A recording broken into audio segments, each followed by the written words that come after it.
Okay, hi, it's Tim and Fiona here from Autistic Rights Together. I'm recording Fiona here for a little bit, reflecting on the campaign in the last couple of years and her experience here in Ireland. And she's feeling a bit bruised and battered at the moment, so wants to get some things off her chest. Okay, so off you go, Fiona. What do you want to say? Well, everybody knows that I have Asperger's and autistic children.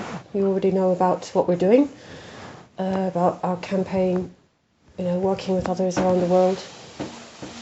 Emma's in the UK doing the same stuff, and many great people out there, trying to end the abuse of autistic people, which is what it is. It is abuse, using bleach, using these treatments, none of them proven, none of them regulated. I suppose the last few days I feel sad. I mean, I don't often have the time to reflect on what we do, because we're so busy, kind of tied up in fighting all these awful things that there isn't much time spare. And I've got 5 kids between us, and so there's very little time to think of how this is affecting me personally. But the last couple of days, I suppose the floodgates have opened for me, because it is 2 years since I started this campaign with others, and we've made great progress. Lots of things have happened in a positive way, but it's still not enough. And it's not enough because we don't have the legislation to end this abuse of autistic people. And I suppose I want to talk about that. Just a brief kind of explanation of what I've been doing for the last 2 years. I studied autism in university here in Ireland a couple of years ago. A very, very complex, very good course, but a lot of work. I worked very hard. Going back to college, being out of the education system for over 20 years wasn't easy. And in that same time frame, I was also diagnosed with Asperger's. So there was a lot happening in my life, and trying to get out assignments, trying to do all that, and be a mom and all of those things was challenging for me. But I muddled through, and I got through it. And it was kind of through the studies that I discovered a lot of these unregulated treatments that were being used on autistic people, mostly children. I learned a lot about ABA in that time frame as well, which is something I just do not think it's a good idea. I mean, it was offered to me for my eldest son when he was diagnosed in '95, and there's a lot of issues around ABA, and today I actually read a blog about a young boy who was getting ABA treatment and about his experience of that, and it was absolutely heartbreaking. I mean, I just broke down crying reading it, because he is treated like an infant. He was a teenager. His questions were directed at his mother as opposed to him, and he was well able to answer questions, but they just think that oh, he's not there, invisible, so to speak. Then they took his books away from him, his poetry books, which meant everything to him. You'll get your poetry book if you comply, if you look at me, if you do what I say. He didn't want that. He wanted to read his ode and his poetry. It was something that he loved. And because of that, they restrained him, ended up with him being on the floor with people sitting on him, and then ended up with him being in a chair with his hands strapped to a chair. Look at me, look at me. The pain for him to do that. And then they call it a therapy. I don't get that. I actually don't get that. I don't get anything that would hurt a child or cause stress or trauma, and you can call it a therapy. So that really upset me. I suppose it made me think about everything in general, about what I've been doing in Ireland, in my involvement with organisations here in Ireland, with universities in Ireland that I studied at, the people that I met in those circles, and the fact that I tried as much as I could to get them on board with this issue of fighting these treatments, and they weren't interested. I actually thought after Prime Time, which aired a year ago, that I would be, receiving calls, emails from all these organisations in Ireland, like, oh my, this is awful. We've got to do something. We've got to, lobby the government. We've got to get the government to bring in a legislation. Nothing. And when the second documentary of Prime Time aired a few weeks later, highlighting Dr. McGee, who was using this on autistic children and has subsequently now lost his licence because of that, nothing happened either. And I chased these organisations. Irish Autism Action was one of them. I met with the CEO of Irish Autism Action several times. I travelled to places to meet this person. I was left alone waiting for 3 hours because they kept me waiting that long. I had to end up forking the bill for the coffee and the scone because they didn't bother to pay. I travelled to other parts of Ireland to meet with this person, desperately trying to get him to listen to autistic voices. And it all just proved to be a waste of my time. A waste of my time, which is quite precious. Maybe he doesn't think that, but to me it is. You know, I sacrificed a lot of my life at that point. And I tried with other organisations as well to get on board with this, and they just told me it's not what they do. That's the truth. I went on Irish television, Ireland AM, roughly 2 years ago, talking about MMS, and I was told by the programme that I couldn't come on unless I had someone with me from an autism organisation or somebody in some kind of legal element. Basically, I wouldn't get on the TV. I had 24 hours to actually find somebody, and I remember at that time I rang Irish Autism Action, I rang the other organisation here in Ireland, and both of them weren't interested. So I rang Ireland AM back saying, I can't find somebody, and they're like, what? That's not normal, you know, because they thought they'd want to be, you know, screaming and outraged by this, but sadly it wasn't the case. Eventually I rang a law firm in Dublin, and I got the wonderful Catherine Gent, who was actually had an appointment on the day I was going on television, but she managed to actually just turn her timetable around because she felt this was such an important issue. She was briefed, like she had a few hours, I think, to read everything that I'd sent her. But she went, and we managed to get on TV. And we managed to get on TV and read a letter from Bernardo's, which was a very important letter by Fergus Finlay at the time. That was read out, and it was kind of the beginning in Ireland of the MMS fight, so to speak. But I really thought, you know, with all of that, you know, with the letter from Bernardo's, with this wonderful solicitor, Catherine Gent, being there talking about it being child abuse, that it breached every part of the Children's Rights Act, that, you know, this will be done and dusted in a few months. You know, we'll have the legislation. And here we are, to me, in 2016, where we're nearly in May now. And we don't have the legislation. And then I ran in the general election, you know, because I thought, if I could do that, you know, I'm going to liaise with the right people. I'll be in the, you know, meeting politicians, talking about these things, and that would, you know, bring this, you know, fight to an end, that we could get legislation. And the reality was, when I met with these politicians, none of them were actually aware, many of them weren't aware of what was going on. And I was like, my goodness, didn't you see the outcry? Haven't you seen the media? I mean, we've had a lot of support here in Ireland, you know, with the Irish Examiner and Primetime, and others have reported on this many times.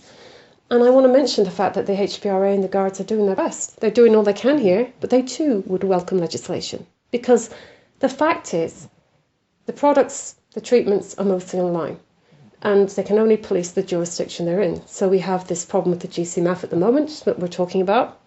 Coming into Ireland, people, cancer, getting this from Amanda Mary Jewell. It's getting in here somehow. And then we have MMS, which is sold online.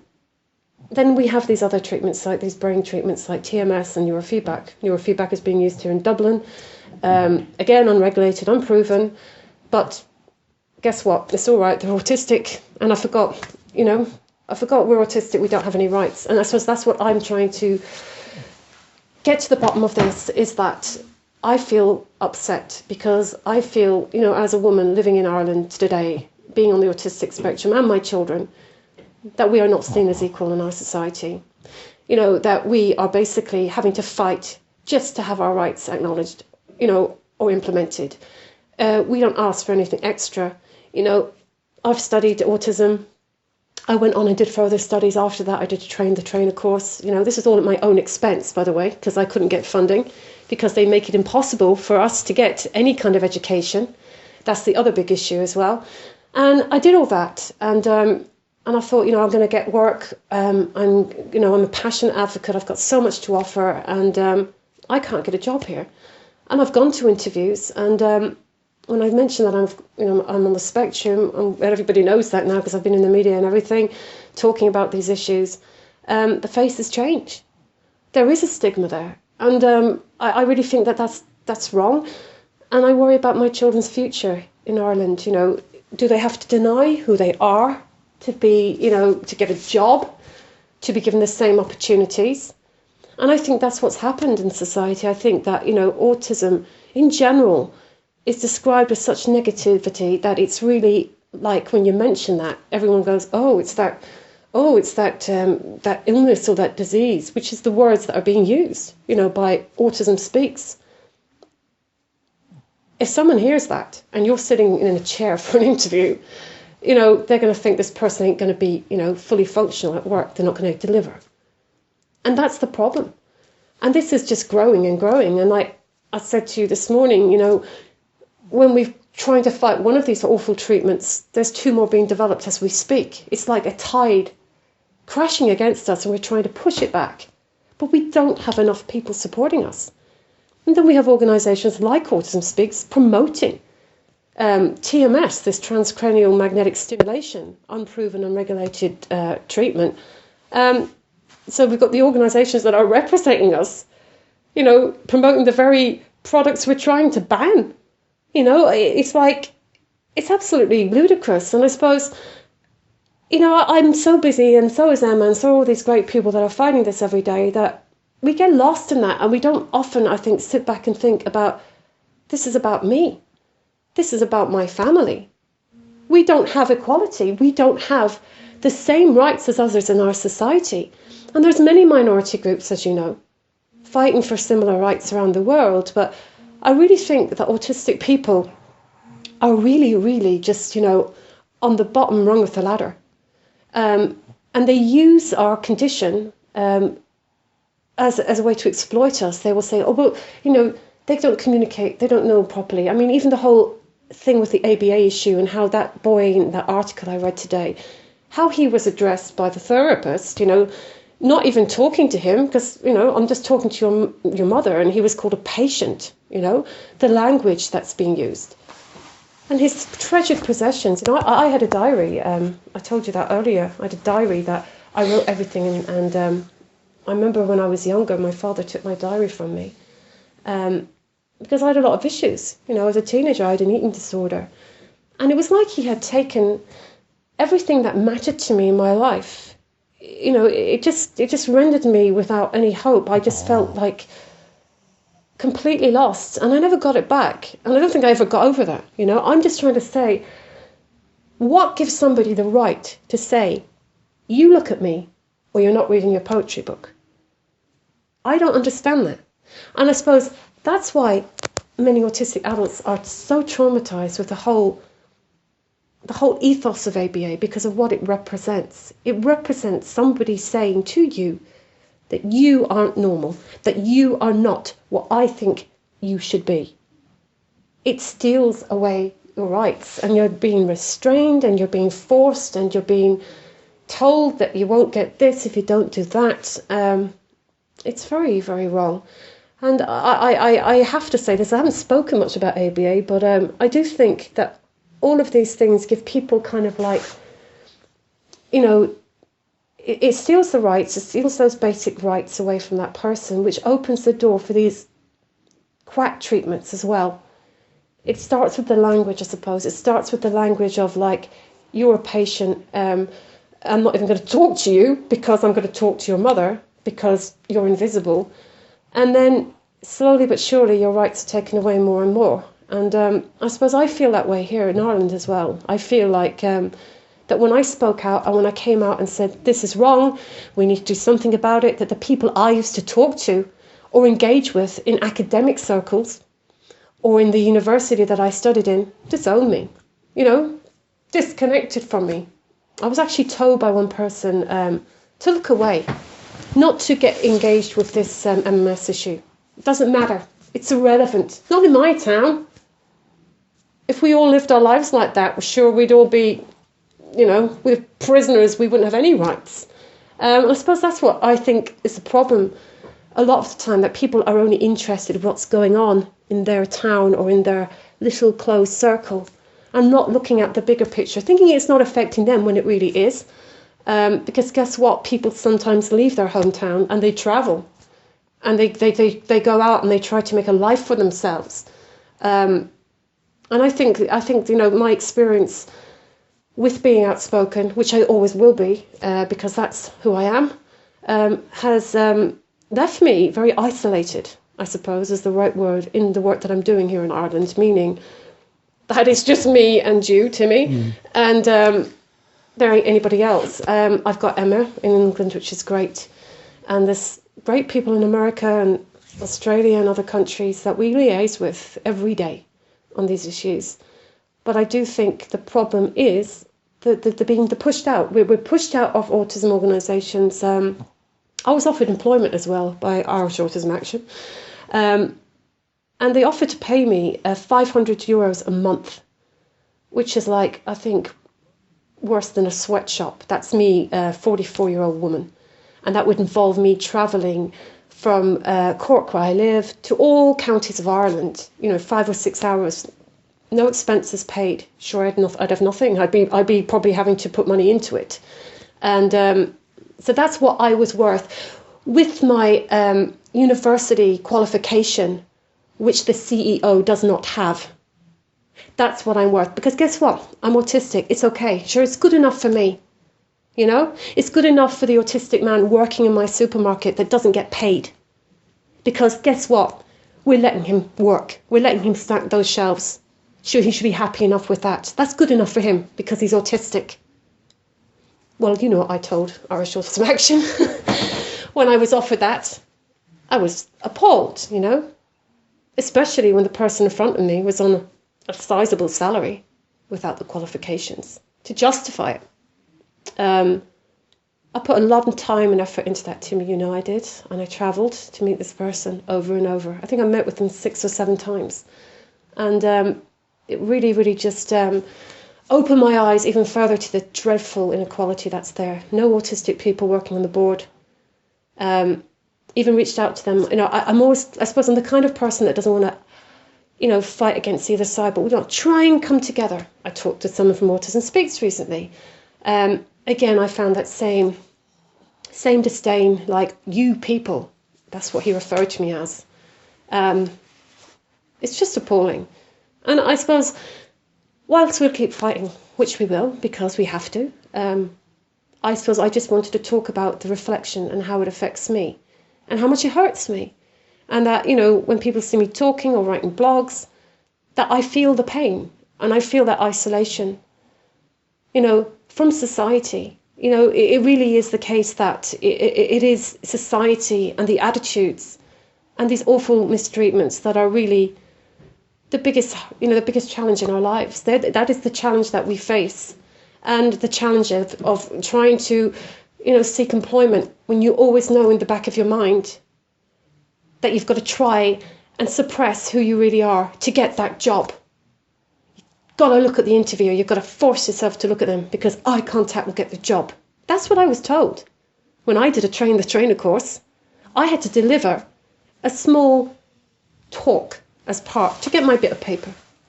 And I did my talk on eye contact and on Asperger's and how, we find it difficult to keep looking at people. But when I was delivering that talk, one of the criteria was that I looked at people and followed their eyes around the room. So there I'm up there talking about eye contact and how hard it is for me to do that. But I have to do that to pass my exam.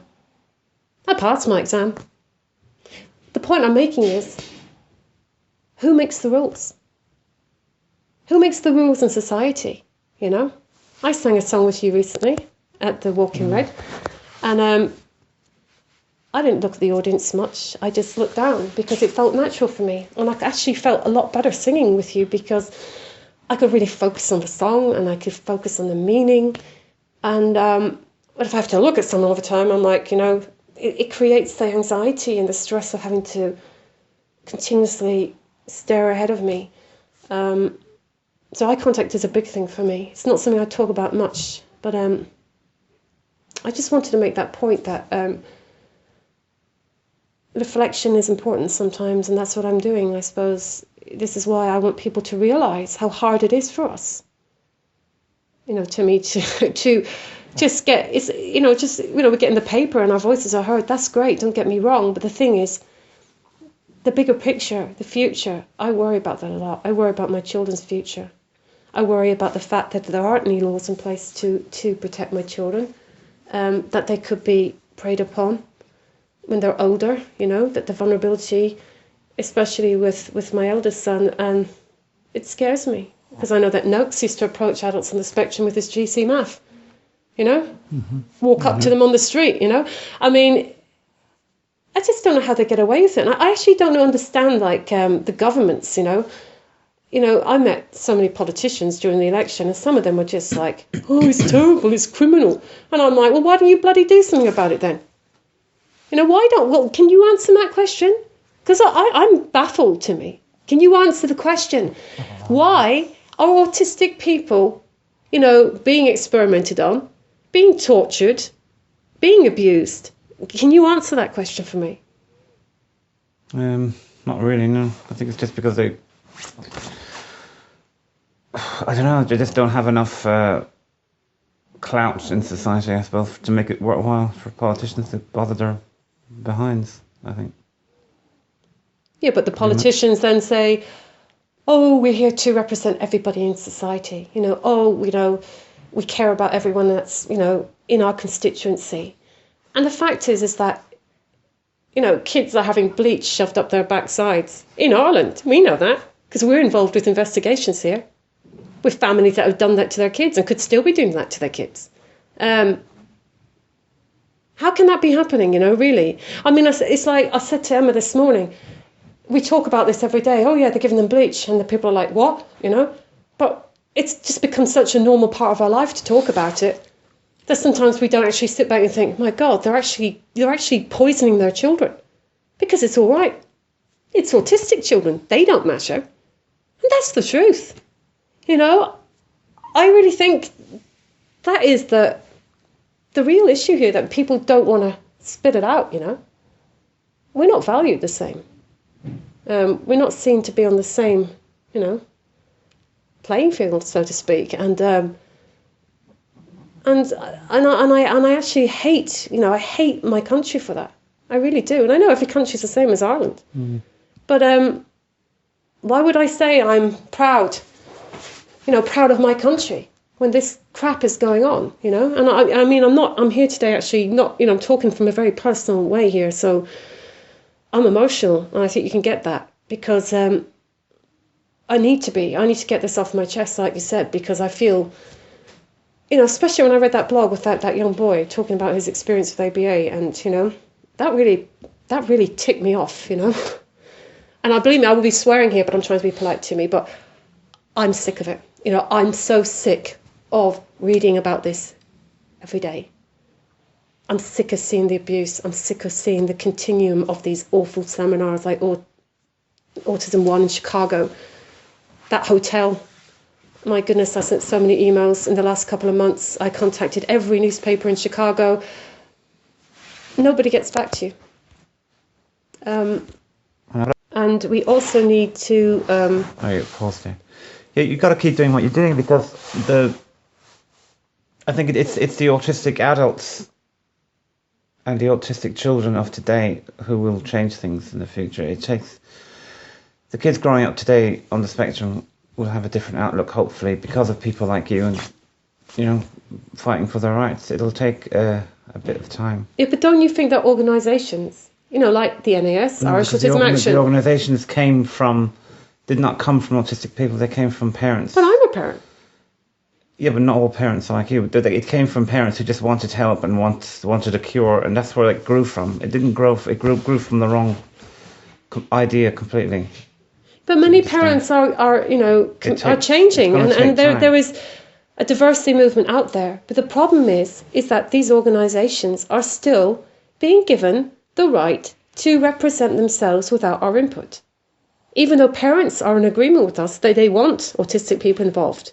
I know, but that's like I said before. There's not a lot of money in that. They like raising money for awareness and hard. They like it to be seen to be something very hard and difficult to deal with for parents. They're not going to get money by saying, "Oh, isn't it wonderful? I'm going to accept my child." That's not what charities work Yeah, but on. sure, if you I get mean? any supports here in Ireland, like if you want to get supports for your child, be it in school or whatever, you have to make it sound as drastic as you can to get those supports. We're actually told that by the professionals, I know you that, know. yeah, So you've got to go out there and technically lie to get any supports, which are very minimal, as you know. And then the problem is, I suppose, is the fact that if we had, like universities, especially universities that are operating courses like I did, be more vocal on these issues and, you know, maybe kind of create some kind of policies where autistic people are really involved and not like saying we support autistic voices. That is a reality there. These inclusion and the buzzwords that were real. It's just a gate. There's a gate. I've tried. You know that when I ran the election, I reached out to all of the organisations here. What happened to me? Not one. I know they don't want to rock the boat. I suppose they're like. But we're not like people. We're not like bloody well militant here. We're not going out saying, you know, we're actually passive. We're very peaceful. We're very polite. Actually, maybe we're too polite in how we deliver things because it's like if we say, well, I'm not happy with that. It's like, what? You know, who do you think you are? You people, which is what I was referred to as. You people. Wow. It's like they see us in a threatening way, but we're not, you know. I'm, you know, meeting these people. I'm trying to talk to them and say, just play it fair, you know. You can learn a lot from us. We can work together, you know. Don't have this divide. And what they're doing is it's getting bigger because autistic people have had enough and they're boycotting groups for right reasons because we don't have our rights and we are being abused. And, you know, right now we know that there's children being poisoned, being restrained, being forced to comply, you know, all of those things against their will, without their consent. You know, how can that be happening in 2016 with like the United Nations and all of these groups for human rights? You know, there's bloody prisoners, are getting better treatment than autistic children. People that have hurt people. They're not getting this done. Look at the Rotenberg Centre in Massachusetts. You know, the shock treatment. I mean, how can that be even, you know, permitted? I mean, it's insanity. Yeah, I know. These things have to change, and hopefully they will. But it will take time. The stronger you get, the more they'll have to listen. Yeah, well, I actually have to grow. I actually think we need a change of plan. I think we need a change of plan. You know, the petitions, the emails, the media. We've done all that, and you know what? It's only going to happen on a political level, and we need someone to support our movement. Like, you know, that nutter Donald Trump. You know, he's out there with the anti-vax lobby. You know, spreading misinformation and fear. It'd be great if we had someone in a celebrity status or a politician that actually come out and stand with us and actually do something. You know, but they're not doing it. And, you know, it's like, again, in the election, that was my impression. Oh, it's terrible. Isn't it wrong? Well, would you mind helping us? You know, it doesn't happen. And but, I mean, when our government is formed, if it's ever formed, because it's a mess right now, I'll go back. I'll go back with the letters. I'll go back with the knocking on the doors, you know. But it would be great if an organisation here in Ireland, at least, could come out and say, do you know what? We're going to do that as well. We're going to lobby the government with you, Fiona. We're going to go out there and we're going to get policies in place and legislation to protect autistic people. I think if we could do that it would roll out. And that's what I'm planning to do. But today I'm just upset. And I'm upset because I just don't... I really can't bear to think of these kids going through these awful abusive treatments. That's all I just wanted to say to me, I suppose, was just to give my personal feelings towards this and where we're at, where I'm at, me, speaking on my behalf, with our campaign. And I will never, ever stop fighting. You know that, Timmy. But the truth is, you know, it does hurt. And I'm hurt today. And I just want people to know that this hurts us. It hurts us greatly. It creates big wounds in our bodies and in our minds that we're probably not even processing, to be honest with you, because we're so busy trying to end it. And you know, the stress that we get from that will probably last us forever.